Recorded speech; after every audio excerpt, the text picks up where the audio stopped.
You ask Tiger to calculate. This deals with linear inequalities with one unknown. The final result is x equal or greater than 8. Let's solve it step by step.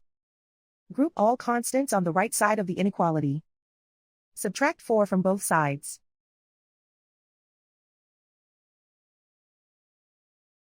Simplify the arithmetic.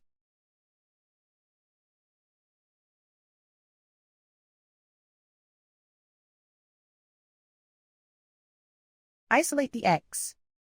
Divide both sides by 2.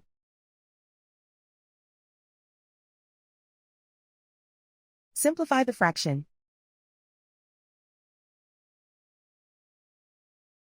Find the greatest common factor of the numerator and denominator.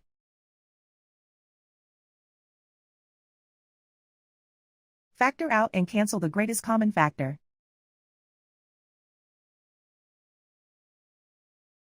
Plot the solution on a coordinate grid. And so the final result is x equal or greater than 8.